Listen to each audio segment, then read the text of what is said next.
Meu marido não tá mais ficando duro igual pedra. O que eu faço? Eu vou contar o que funcionou para o meu marido e pode funcionar para o seu também. Um truque pouco conhecido, mas que tem um resultado surpreendente. Eu também já passei por isso, esse fogo todo, e meu marido nem olha para mim porque a pipa dele não subia mais.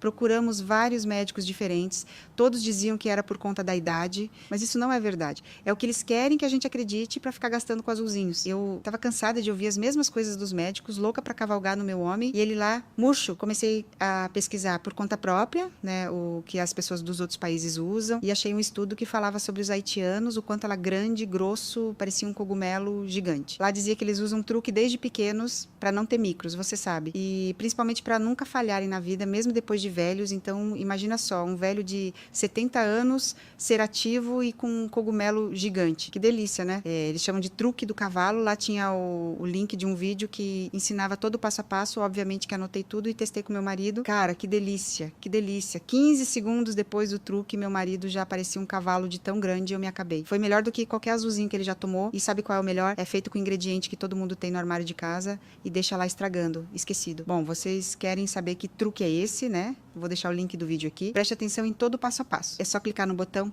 Saiba Mais. Mas antes, deixa eu te avisar uma coisa. Esse vídeo tem cenas picantes, muito picantes, então não assiste do lado de ninguém.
I'm going to tell you something it took me years to understand.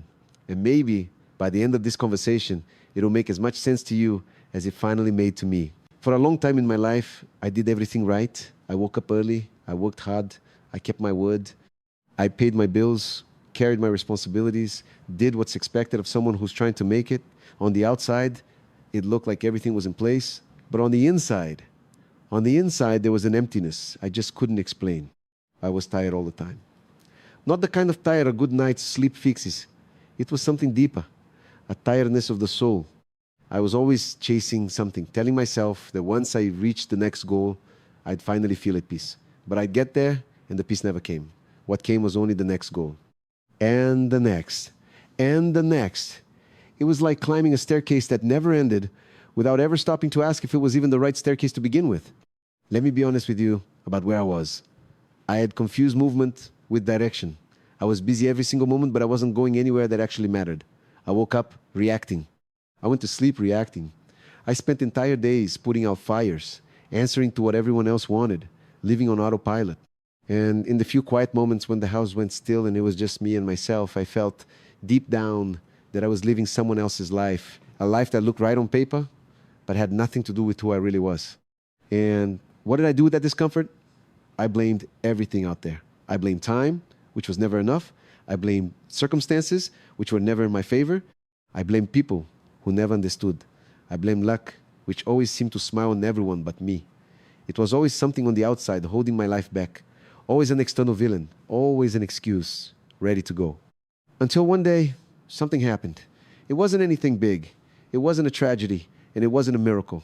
It was just a silence that lasted a little longer than usual. I was sitting there, alone, and out of nowhere, a question came to me, a question I'd never had the courage to ask. It was simple. If I keep going exactly as I am today, making exactly the same choices, do I actually want to end up where this path leads? And the answer, deep down, was no. A no that hurt.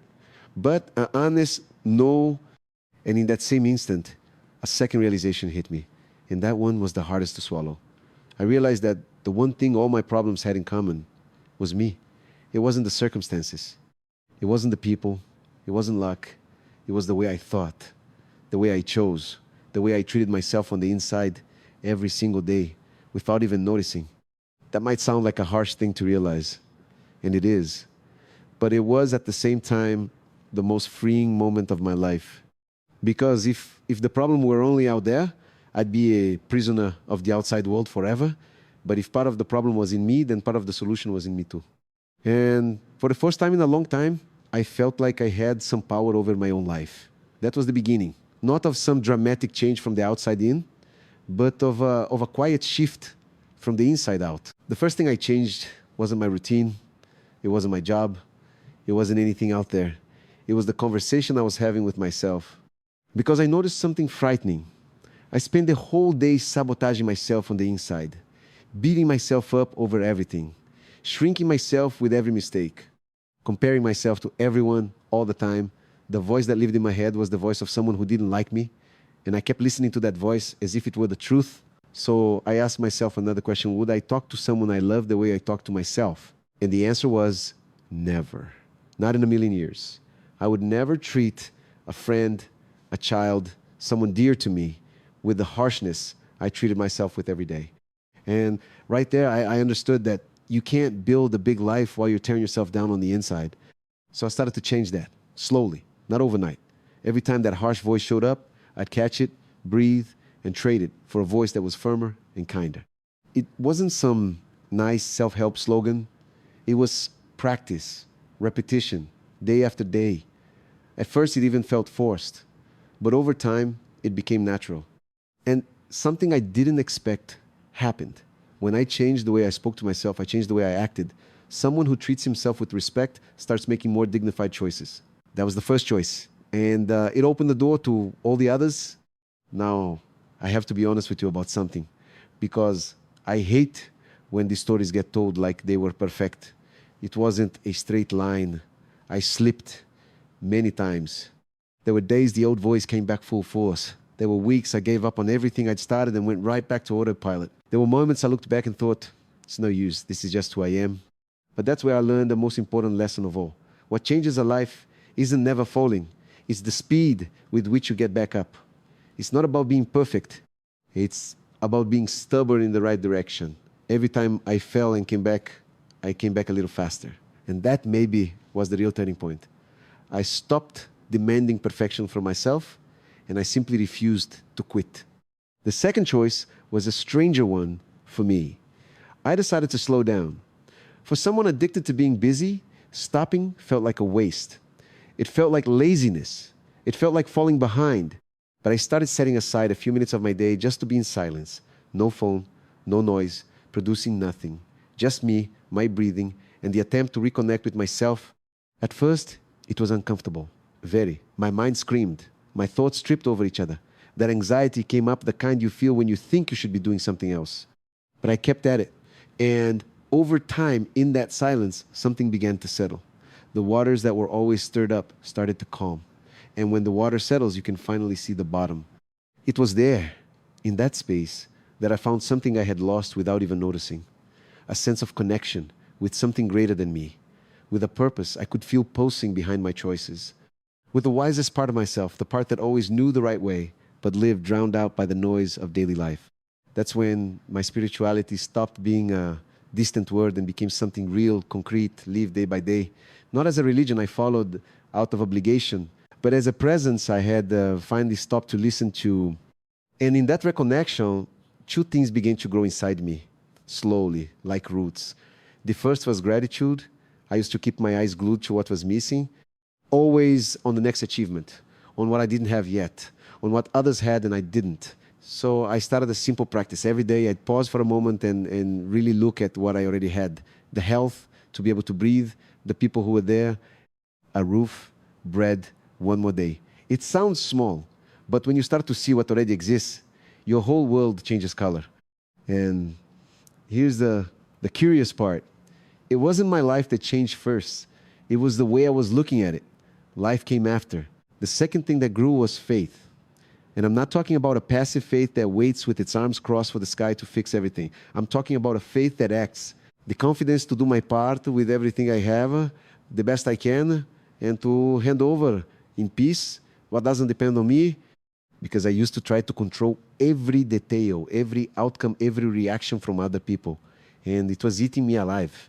The day I learned to let go of what I can't control and to focus my energy on what I can, it was like taking a backpack full of stones off my shoulders. And strangely enough, it was exactly when I let go of control that things began to flow.